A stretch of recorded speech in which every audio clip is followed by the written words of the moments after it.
if you could give basically like your top tip to anyone who wanted to start writing and publishing themselves, what would it be? Do you know my favourite affirmation, if you like, which applies for life, business and writing, is leap and grow your wings on the way down. You can stop yourself from writing by comparing yourself to the billions of books out there, even just being online and seeing people publishing, and especially if they've got a traditional contract. You're in your lane, they're in their lane. You just have to pick up your pen, sit your bum down and write. Hi, I'm Jen and I run events for writers. I've had some small success with my own writing, but what I'd love is the big fish publishing contract with the literary agent that all writers dream about. And how best to find out about how to do that than to speak to the people who've experienced it themselves. This is the Prose and Pastries podcast and I'm your host, Jen Flannery. Welcome to this episode of the Prose and Pastries podcast. I'm your host, Jen Flannery. We're going to be talking to a really prolific author today. Her name is Shelley Wilson. She's written more than 20 books. I'm just going to get a list of all of the genres she's written in because she's super multi-genre. So she's written non-fiction self-help books. She's written fantasy fiction, middle grade fiction, romance fiction. She was a finalist last year in the Romantic Novelists Association Award for her romance book called Floating Solo. So yeah, please join me in welcoming Shelley to the show. So a little bit of transparency for anybody who's listening. So me and Shelley actually already know each other. Okay. Shelley has come to some of my writing events for quite a while where we kind of just get on with the words and get it all done. But she's one of the most prolific writers I think I've ever met. I don't even know where to start. Like, do you want to tell us a little bit about how you got started writing in the first place? Yeah, absolutely. I think like most of us, you've probably got a very similar story. You were very young and you used to read and you used to pen your own little stories and bad poetry, in my case, bad poetry. And yeah, it was in me from a very young age. But I was in my 40s before I took myself seriously. And I think it was one of those, you know, a big number comes up and you're like, what am I doing with my life? Why haven't I done? I've got these dreams. Oh, my God.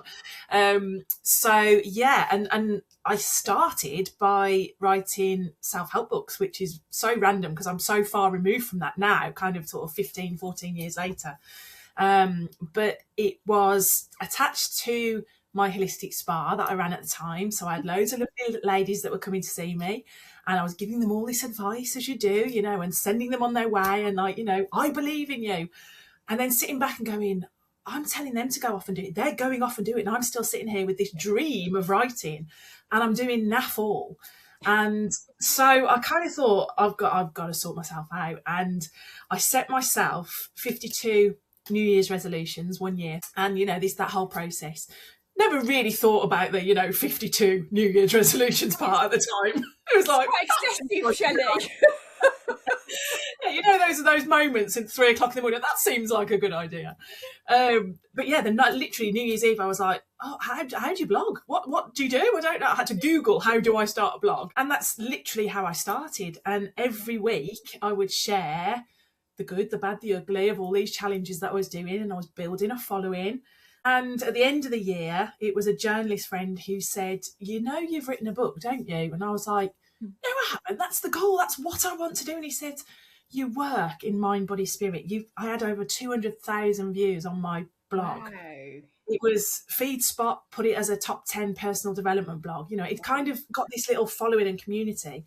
He says, you've got that ready made. He said, you've done 12 months, 12 chapters. He says it's a book. And I just never even thought, you know, in my mind, books were fiction, fantasy, all those lovely things that I loved. Non-fiction was never on the radar. And I kind of got chatting. I met my editor on Twitter back then. And I said, help, what do I do? And between us, we reworked the blog posts, turned it into a book, and I self-published it. And as the saying goes, the rest is history. It literally opened the floodgates, went straight to number 1 in self-help women's biographies. And It's called How I Changed My Life in a Year. And it honestly changed my life in so many ways. That's amazing. Yeah, that was what got me going all those years ago. I think it's so interesting because I think I do have like a similar kind of story as you in that I've always written, and then it has been, I think it is, there is like this kind of stage of life, isn't it? And you think like, oh, I just need to do something about it. Like, whose approval am I waiting for to go and just do the thing? What's really interesting, I literally had a discussion yesterday with someone, and he was talking about how his mum wants to write children's books, but she keeps saying she's too old for it. And I was like, there isn't an age where you're too old. That basically, like, you're the same age no matter what. Whether you start writing or whether you don't, you're still going to hit, I don't know, 70 or whatever it is. It just means one of you will have a book and the other version of you who didn't start won't. Like, No, just, exactly. I think there is absolutely... Age is not relevant at all. I mean, I'm coming up to 54 now, and I'm a YA writer. So I write for, the 13 to 18-year-old bracket, and I'm definitely not in that stage of life at all. And actually, if I think back to when I was that age, life's different now for 13 to 18 year olds, massively different. So I can't really rely on my own, I can a little bit of my own experiences, but everything's changed. So I think that's where reading comes in. That's where keeping up to date with stories and the world really helps. But age, no, doesn't matter. No. Okay, already, like, it's showing you're an overachiever, the 52 resolutions. Accidentally wrote a book. Yeah. Like, there isn't just going to be one. Let's do a whole massive list. What was on there? Can you remember any of them? I do. There was all sorts. There was the usuals, like give up drinking for a month, try and lose weight, do a bit of exercise. There was do something I've never done before. I ended up zip wiring through Centre Parks. My dad still has a video of me screaming as I was hurtling towards the cargo net, which he pulls out every Christmas. And then I did take part in National Novel Writing Month. So the November challenge was to do that because I'd wanted to do it forever and bottled out every year. And then I did it. I was like, well, I've got to hold myself accountable. I mean, this is like your writing groups. That's what it's all about, the accountability. I was like, if I tell the world on my blog I'm doing it, I've got to sit my bum in the chair and do it. And I did it for 10 years. It was brilliant. So my little intro I did before you came on, I literally have written down the genres because I was like, I can't remember. I tried to put my head on it. I can't remember them. I'm just getting them all wrong. So I just had to write all the different ones. Because I think that's really interesting as well, is that lots of people sort of pigeonhole themselves into one particular genre or think that they have to write one particular genre. And again, you're just multi-genre. You've written so many different types of book. So what did you move into then once you'd finished with the self-help? So the self-help kind of continued in the background because I was running a holistic spa, so it made sense. I was writing self-help. I was working in that world. So I used to write 2 books a year at that point. I used to do one non-fiction, one fiction every year. But again, I went into young adult. I was dragons, fairies, witches, vampires, werewolves, you name it. I did it. And I think I wrote what I wanted to read, what I loved reading. The first young adult book I picked up was Maggie Stiefvater's Shiver. And it was just a phenomenal book. And I think I just got divorced at that point. So I was kind of finding my feet in life as well as everything else. Didn't know what I wanted to read. I'd had a pretty violent, horrible marriage. So I didn't want crime and I certainly wasn't ready for romance. So I was like, I was at this junction of like, what do I want to read? What do I enjoy? And that was when I found young adult. And I think the fact that young adult, nothing's taboo. They are so curious. So you can write about anything. And it's a coming of age story. It's a confidence story. It's a friendships. It's a first loves. It's all of this stuff. So I kind of got a bit of a do-over in my life because I got to be a 16-year-old again. And so every single one of my young adult books has got a little piece of me in there. Those worries that I had that I remember, those friends that I made. The bad guy was always ex-husband was in the back of my mind. So I'm just going to chop his head off in that one. And I'm just going to, that's write about what you know. I absolutely adored writing, and I still do. I mean, in 2024, I published my first romance. So again, that was just a pivot into a whole different genre. In the middle, I had written children's meditation books. So that's still kind of self-help, non-fiction, but it was sort of tied into what I did for a living, but it was children, so it's very, very different. But I'll have a go at anything. How did you make the move into romance then? Because that's actually how I remember finding you, because you popped up on Instagram. Your book Floating Solo popped up for me. And I just thought it was just sounded like such a lovely, cozy story that I was just like, oh, brilliant. That might have even before I'd even started doing events and things like that. So how did you make that move into into the romance side? With an awful lot of resistance. I've been divorced like 20 years, so romance from everyone who knows me is, and I'm like, no, I don't like romance. No, shut up. And then I went on a narrowboat holiday, like kind of a day trip for my birthday with a friend. And I remember being in the narrowboat going, this setting would work for those characters. And I thought, I know, I'm going to write it. I'm going to get the first draft out of my head so that it's out there. And I'm going to send it to my editor, who is also a romance writer. I'm going to say, be brutally honest with me. If this is an absolute load of tosh, I'll bin it, but at least it's out of my head. And she was like, this is really good. In my head, this was a one-off, never to be repeated. I was going to silently put it out there and hope nobody noticed, because that wasn't me at all. And then, like I say, when it came out and everyone saw the lovely fluffy colours and the cover, and it was all twee and nice, every single person who knew me said, does anybody die? Pushed off the boat, kicked off the side. And I was like, no, it was so hard to write. That's why it's called Floating Solo. I was like, oh my God. But I wasn't prepared for the feedback. It just blew me away. Everyone was like, please write another. When's the sequel? You've got to do this again. On the deadline day of the Romantic Novelists Association Awards, it went, I'm going to submit it. Just for a laugh, I'm going to submit it. Wow. And I put it in on the day and forgot all about it. And then I was at New Street Station in Birmingham, and a little email pinged up, you're a finalist in the RNA Awards. Oh, wow. And that was like that moment where, oh, okay, maybe it's not as awful as I thought. Because you are your own worst enemy as a writer. I'm working on book 24. The last book is with my editor. She's just sent it back. But the email is always the same to her. This is a pile of... every time without fail. And she tells me off every time. She goes, it isn't. It's absolutely fine. Stop it.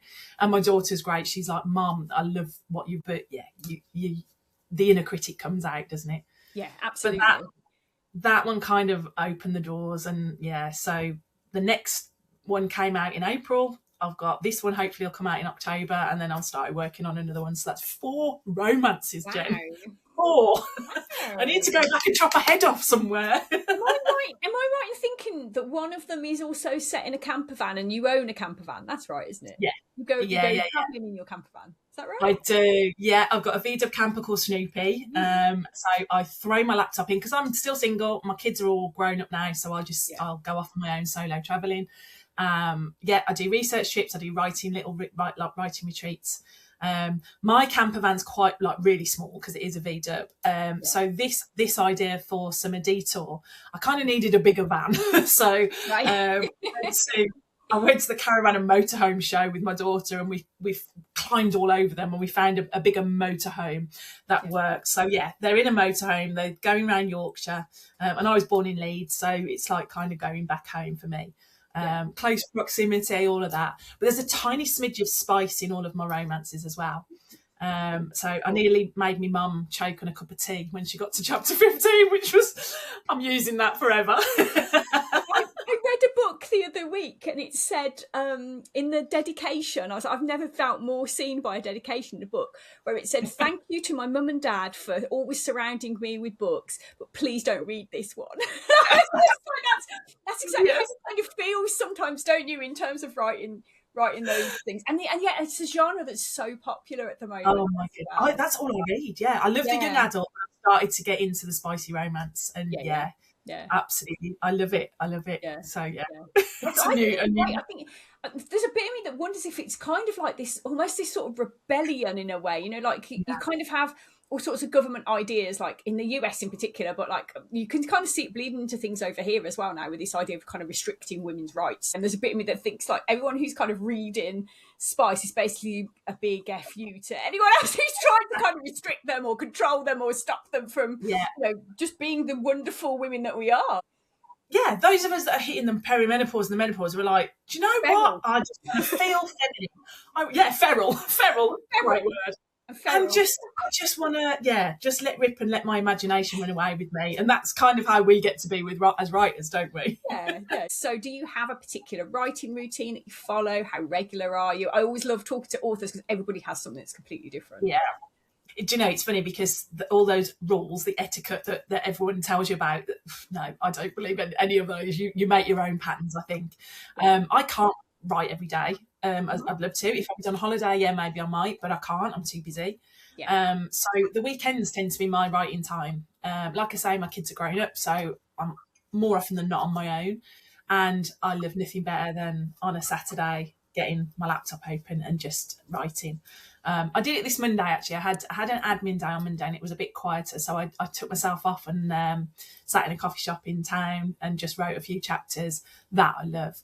But yeah, the weekends tend to be my time. And if I go away in Snoopy, then yeah, that is like I'm full on and I'll write. I tend to go for walks and explore, and then I'll just sit and write. But that's really my process. But I say to my writing clients, I was like, you've got to find your own. You know, even if it's when the kids are at swimming class and you sat there with a notebook, or you know, you get up early before the household wakes up, you'll find your little rhythm, and you've just got to be fiercely loyal to it. Otherwise, your book will get written.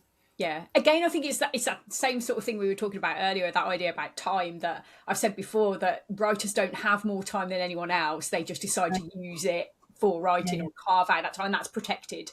Like, it doesn't matter what else happens, like that's the writing time, and nothing else can get in the way of it. I think that's just what you have to do, don't you, to get to the end of something. Particularly if you're writing a novel as well, like it's such a marathon, it's not a sprint. And it's going to take you a long time. I think it's one of the things that put people off. Like, everyone has a story somewhere. There's so many people I talk to and they're like, I'd love to write a book, but X, Y, and Z. And like, everyone has that story, but it's just thinking about how vast that is and how much work that's going to be. But ultimately, it's always really rewarding at the end of it. When you finish that book, is there any better feeling than typing the end? No. Type the end, and then when you get to hold it for the first time, that's the one thing I say to my clients is when they've published, I will say, promise me you will film yourself opening that package. And they're like, a lot of them are like, I don't like video. I was like, you don't have to share it if you don't want to, but promise me you'll film yourself.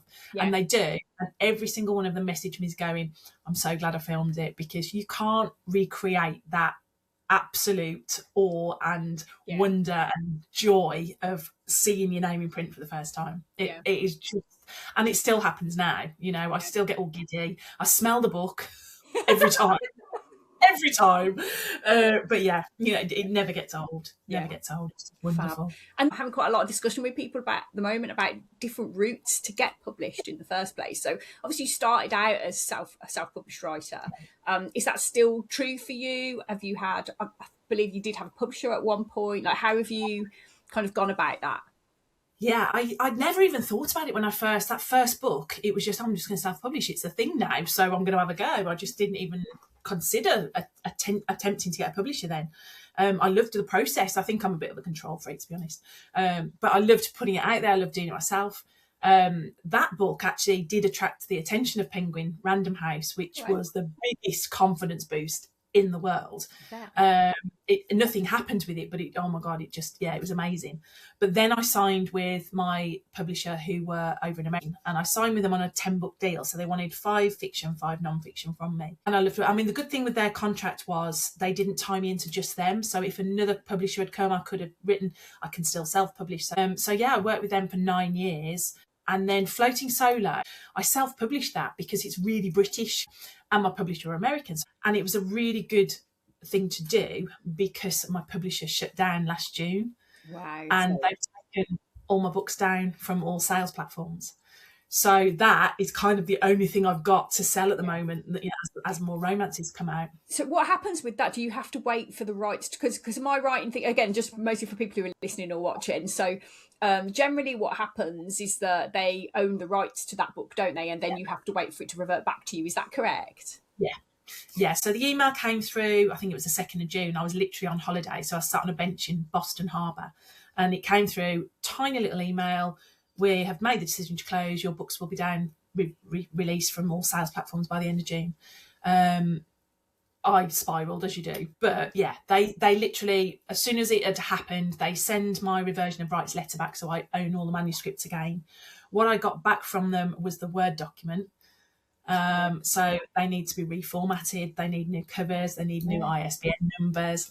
And I think that because there were 13 titles with them, I sat there, I was like, I don't know where to start. This is too much to deal with. But it the thing that I wanted to do in the future was be able to offer publishing or some sort of assistance to my clients.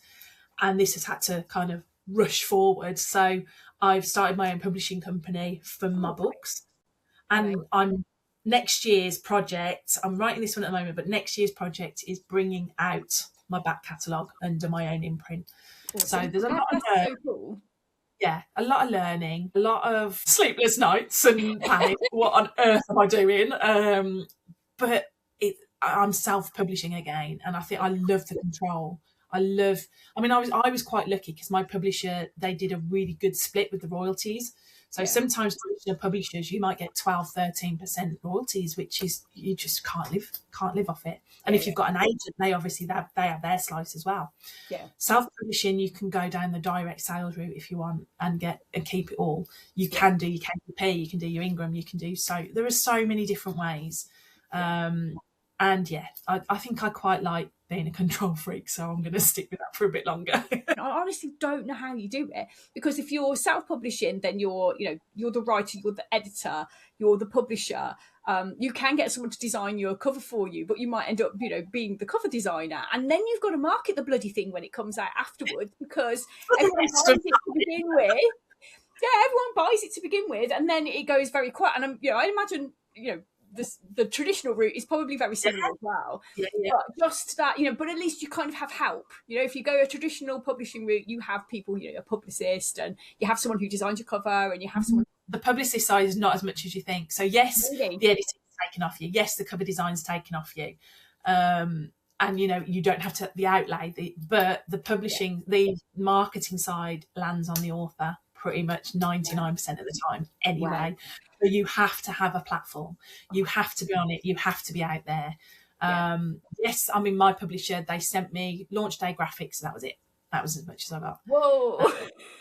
It was all on me. On me. And so that's just being consistent, engaging, dropping into groups, chatting. It's a lot of more, especially now because of AI online and everything, people want to see the real you. It's the funny, the videos when you're out walking your dog. It's the real stuff that can't really be replicated. That's what your audience is looking for. So it's not, oh my God, what am I going to talk about? My sales pitch and this and that. It's not that. It's just you being you and showing up and talking about, I love writing. My Snoopy, everybody knows Snoopy. It's hilarious because I talk about my travels. So I might be like, I'm writing a book at the moment. I don't talk about what book I'm writing. I might be in the Welsh Hills somewhere and just, there, I'm here, isn't it view wonderful? But it's something that people will remember about me. And a lot of the networking groups I go to, people will come up to me that I've probably never spoken to before, and they'll go, oh, I knew I was in the right place. I saw Snoopy in the car park. I don't know who you are, but you know my camper van. And that's what it's all about. It's just being out there, being yourself. You're great at this because you do your little videos and all sorts. So it's just keeping doing that real stuff, real life stuff. Do you think it's a social, because again, people often talk now about how you do need a social media platform, and again, lots of authors that I talk to are a little bit nervous about that. Obviously I really enjoy doing a bit of social media, time consuming again, to be able to do it. Do you think social media is the best way to do that, or building your email list? What do you think is probably the best way for you to market? I think there's a mix of stuff. Social media will always have its place. You don't own your Facebook group though, your Facebook page. If it disappears tomorrow, it's gone. Newsletter, you do. So if you can build a subscriber list, that is the best way. Even if you give out a free chapter, or you give out a fan art or whatever it might be to entice people in, build your subscriber list from the day dot. Social media is great for just being you and showing up. Networking, make sure you're getting out and meeting people. I've obviously got my Writing Mentor business, so I go to a lot of women in business networks. I was at an awards ceremony on Friday, sold out of my books. Wow! So nobody was coming to me for about the business stuff. They knew I was an author as well, so that was what they were coming to. So show up, be there. If you're doing a networking event, even if you write as a hobby and you're there as an accountant, for example, you can talk. Yes, I'm an accountant. This, that. Oh, and by the way, this is what I do in my private time. and show and tell, show a book so that people know that that's what you're doing. Events, fairs, events, literary festivals, things like that, rock ups, be there. See if you can speak on stage if you're up for that. I did ask on social media for people to send questions, and there was a guy called Mohammed. He's based in Coventry, so in particular he's been writing a self-help book, so in particular he was thinking about that. So one of the things he wanted to know about, if you're writing self-help in particular, he said, do you think writers respond better whether you sort of speak directly to them, or whether you should write from personal experience? Personally, storytelling.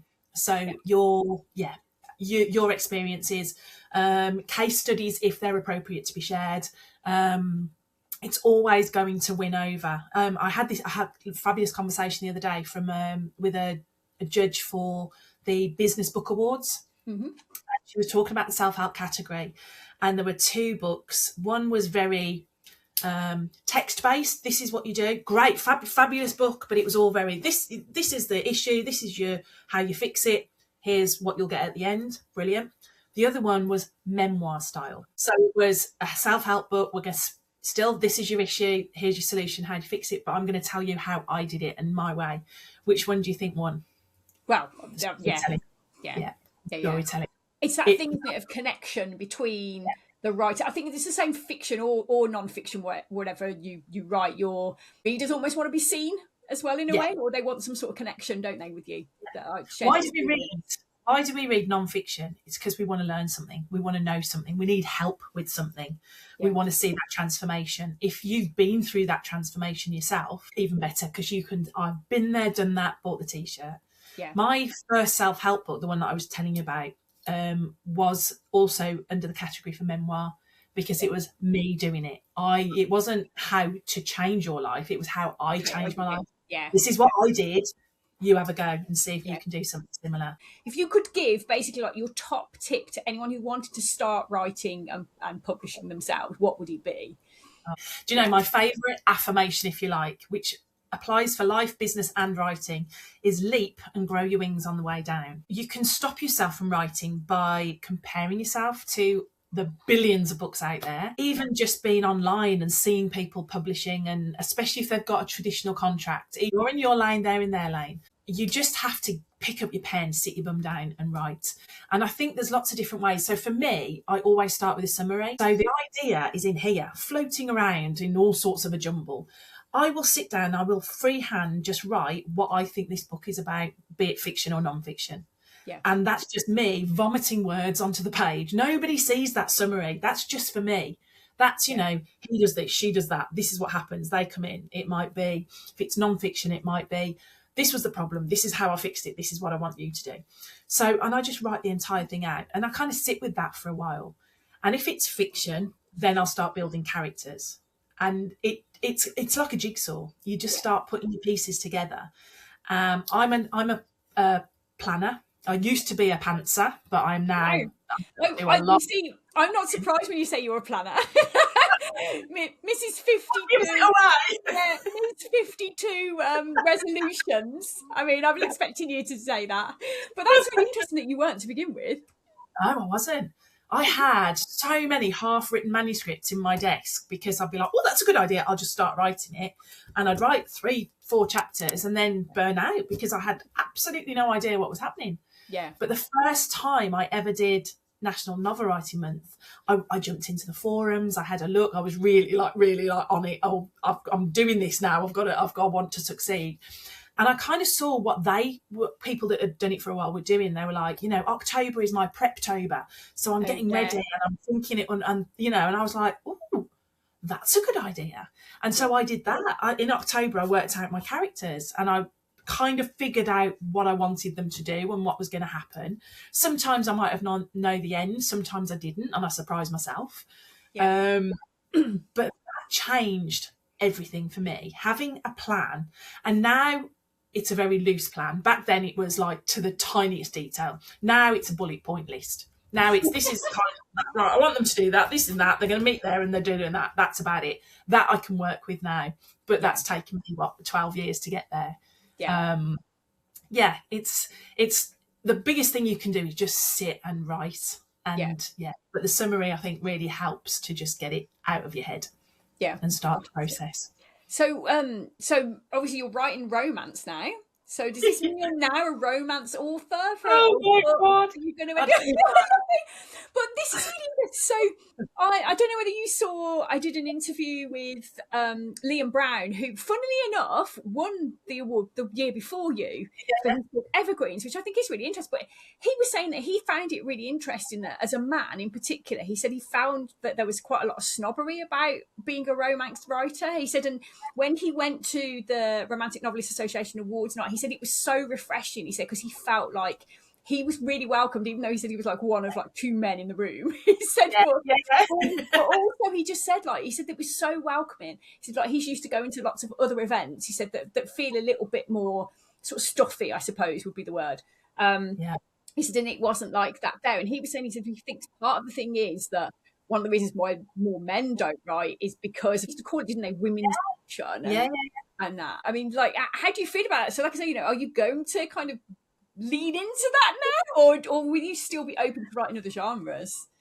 I think I'll always be open to other genres. I think, that's my name. I'm a Gemini, so my head flits from a million ideas. That's just the way it is. And I know I've got lots of different ideas. I definitely want to write another Viking book, so definitely the historical side. I loved writing that other one.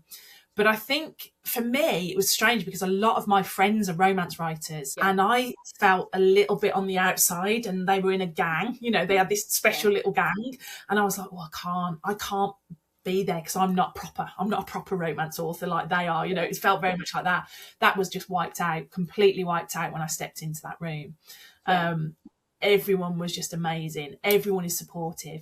We've got a group chat. So we were called the Debuts. It was our debut romance, and we're called the Debs. And the five of us that were in that category, we've got a little WhatsApp group, and we're all supporting each other. That's nice. And that was what it was for me. It was just like, oh my God, it's brilliant. I ended up joining the RNA after that because I thought I want to be in this world. If I'm going to keep writing, I want to be in this world. We've got the conference coming up in, I think, end of July, start of August. So I'm going to that for like 3 or 4 days, which will be brilliant. So yeah, like I say, there's 4 romances now bubbling, but I know I've got more YA in me. I know I've definitely got another Viking. And maybe it has a bit of a romance tilt to it. I mean, my other one did without me thinking it was a romance. I'd be there for a spicy Viking romance. Oh, bring it on. I'd be all in there. Please write that, Shelley. I'll get right on that. I think those communities are really important as well, aren't they, as a writer? It's the main reason why I set up, I mean, Secret Writing Retreats, obviously I set it up for events, but the other bit that I just love is out of that has built this sort of community of regular people. So, you know, like the coffee morning I used to run, and now I've changed that to like Ink and Brew. But the whole bit of that is having those regular faces come along to the same place so that you can talk about your writing. And, you know, some of the challenges you have, because sometimes it is really hard. And if you're on your own as well, and you don't necessarily have other people who write and understand some of those challenges. So you're on your own when you're writing, aren't you? Sometimes you're the only person that reads what you write until your editor sees it. So to have that community, to have those people, and I mean, what you do, I love your group. I think it's wonderful, and I just love being in a room where you can hear the tip tip tip of everybody typing and writing away, and we're all in our own worlds, and it's brilliant. Love it. And I think like having those communities as well just kind of makes you a little bit more accountable as well. So I mean, I know you've mentioned earlier that you do, would you phrase it as like mentoring or book coaching, like, because that obviously is going to give people that accountability that they need, and the support to kind of, you know, get them writing. I think that was the missing bit for me really when I was writing was I had my online friends that I'd met obviously on Twitter. Built this great writing community with book bloggers and everything, but there wasn't that one-to-one element really. It was just, you know, online. And I was finding, so as a writing mentor, I was getting a lot of people booking power hours, and we were going through their book plan and getting them sorted and working out the process. And then I was sending them on their merry way. And then a year later, they'd book another power hour to go through it all again. And I was like, you could have written it by now. What's going on? And what it was they were left to their own devices. And it made me think, and you probably the same with building your communities, it's like, actually, we all need a bit of a bum kick. So I thought, I'm missing a trick here with my own clients. So I started my accountability club for writers that gives them the kick up the bum they need. We have monthly co-writing sessions online, which I know you're doing as well. Some have published 3 books, some are on their very first book. They all kind of help each other as well, which I love that. I love that. So proud of my membership. Yeah, fantastic. So if people want to find out a bit more about you, Shelley, either whether it's the books, whether it's book coaching, where can they find you? So I'm everywhere. I'm on every planet and every platform known to man. Yeah, I've got a website. If you Google me, I do pop up. Well, thanks so much, and thanks for being so generous with your time and your answers. And hopefully I'll see you soon somewhere. 100%. I love your course, and your spaces are brilliant. So so thank you so much for having me, Jane. Oh no, you're very, very welcome. Right, lovely. Well, take care. Enjoy the rest of your day. To find out more about writing events, you can find me at secretwritingretreats.co.uk. I'm also setting up a writing club called Ink and Brew Writers Online, so do check that out as well. Don't forget to like, subscribe and share with your other writer friends, and I'll see you soon.